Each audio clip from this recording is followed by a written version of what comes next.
Bom, olá a todos. Eu sempre começo meus vídeos, normalmente, falando eu sou Milton Menezes. E de fato, né? Eu sou Milton Menezes. Mas hoje, esse vídeo eu quero falar um pouco da história de como o Milton José Matias Barreto de Menezes se transformou no Milton Menezes, terapeuta, mentor e professor. É um pouco da minha história.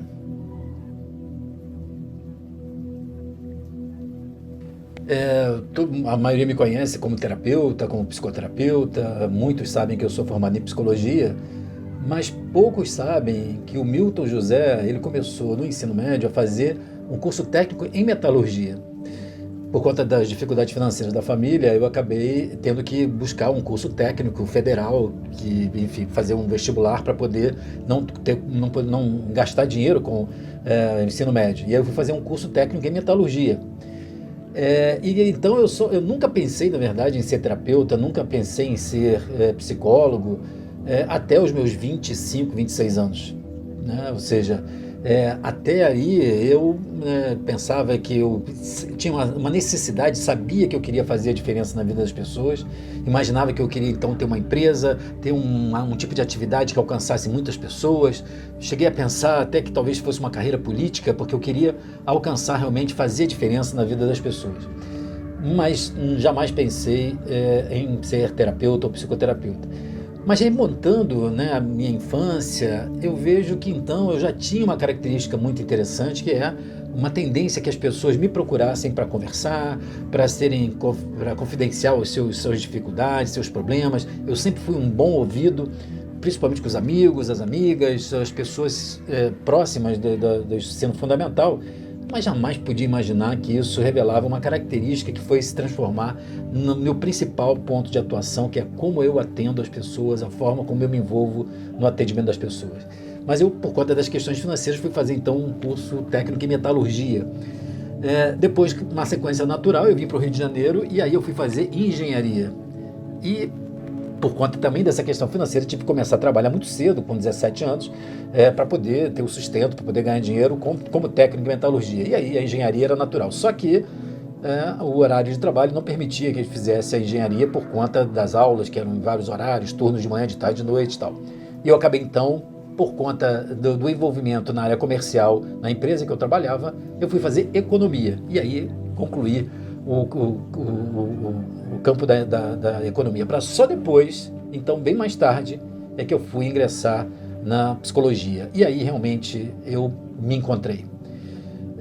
Mas eu tenho essa trajetória. E depois, então, eu fui fazer um mestrado em psicossociologia na Universidade Federal do Rio de Janeiro, que também coroou uma visão da pesquisa, de uma visão científica, acadêmica, que vem também acompanhando e marcando todo o meu trabalho. Mas nesse percurso, né, principalmente na infância, teve um aspecto muito interessante na minha trajetória, que foi o envolvimento com o esporte. Eu, na minha adolescência, na minha juventude, eu fui envolvido num time de voleibol, na época, o início da profissionalização do vôlei, e realmente com o voleibol eu aprendi muito sobre ganhar e perder é uma consequência do jogo, e você tem que fazer o seu melhor possível. E aí ganhar ou perder é uma consequência natural do jogo. Esse tipo de lição me acompanha e me acompanhou pelo resto da vida.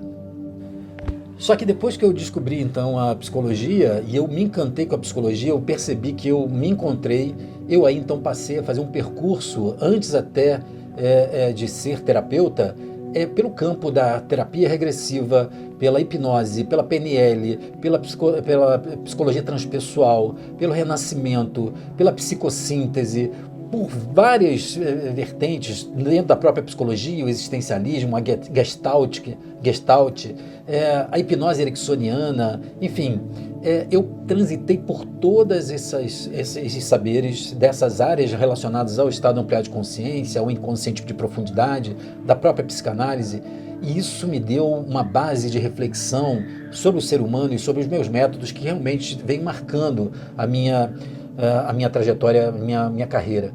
Mas muito mais, eu sempre fui muito autodidata, né? Sempre li muito, sempre refleti muito, sempre pesquisei muito, mas principalmente sempre conversei muito.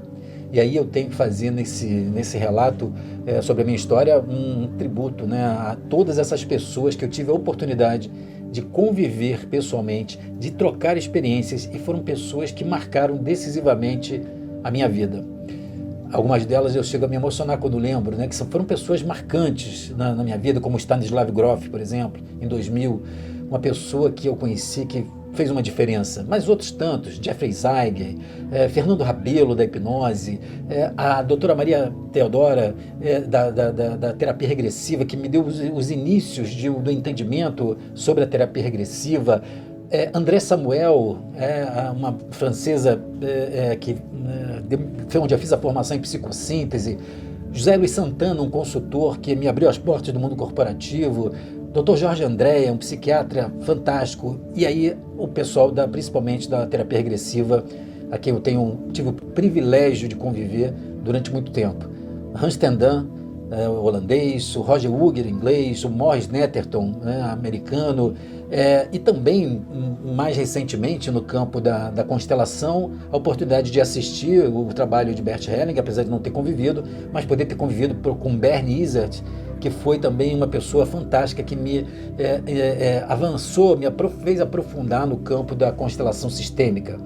E com isso eu pude desenvolver o meu método com a contribuição de todas essas pessoas, esses homens e mulheres que fizeram realmente uma diferença muito grande na minha vida. E isso me parece que foi fundamental, porque muito mais importante do que cursos com essas pessoas, eu pude trocar com essas pessoas, conversar com essas pessoas, ouvir e falar das minhas ideias, trocar num nível de troca muito rica, de impressões, de experiências, porque aí eu já estava praticando a terapia regressiva, a hipnose, a própria PNL, a constelação, estava começando a desenvolver o meu método de constelação, e foram pessoas então que tiveram um papel não de professores, mas verdadeiros mentores.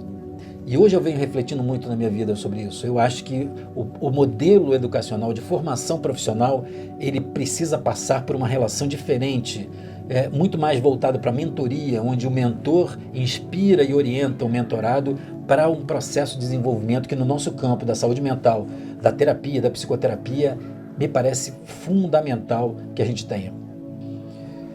Mas é claro, né, que como toda a carreira, né, que hoje eu me considero uma pessoa que tem um sucesso, eu vivo da terapia há 34 anos, eu trabalho full time com terapia há 34 anos, eu já fiz mais de 10 mil sessões de regressão, apenas de regressão, milhares de clientes, milhares de palestras, enfim.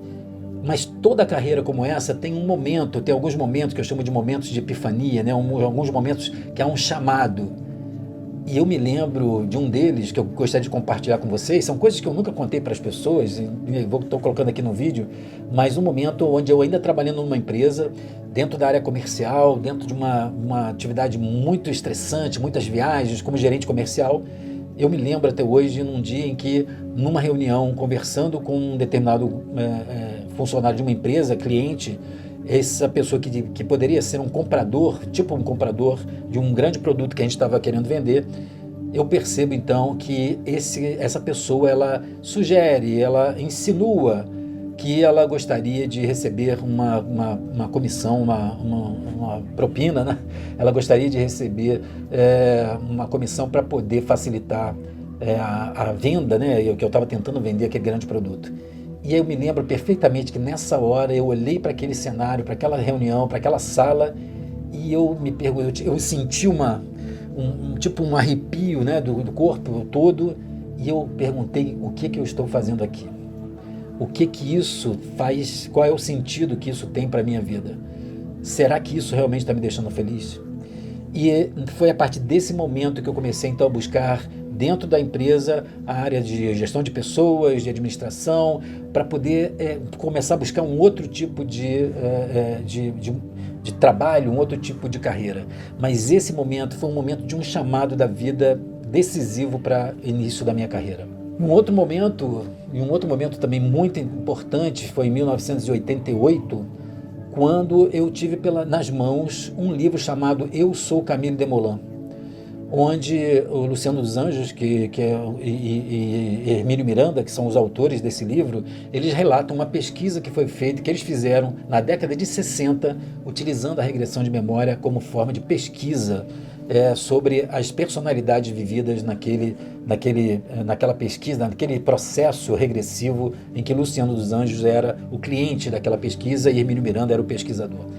Quando eu tive aquele livro nas mãos, aquilo me abriu uma clareira na minha frente em relação à possibilidade, o potencial que a regressão de memória me mostrava, não no sentido da pesquisa, mas principalmente no caminho da terapia. E a partir daí, eu tive um outro chamado da vida, que foi um encontro com uma pessoa que não sei se ela sabe qual é o impacto que ela teve na minha vida.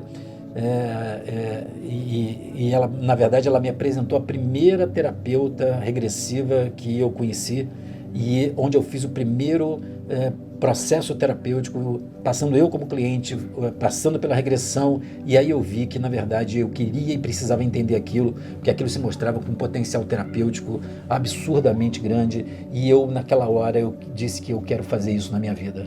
Eu quero ajudar as pessoas a passar por esse tipo de processo. Eu quero ajudar as pessoas a se conhecerem, a transformarem as suas vidas. Essas pessoas foram fundamentais, né? E outros momentos que eu chamo de epifania, né? Que eu vou deixar para falar para você num próximo vídeo, foram os momentos em que esse chamado não foi tão romântico assim.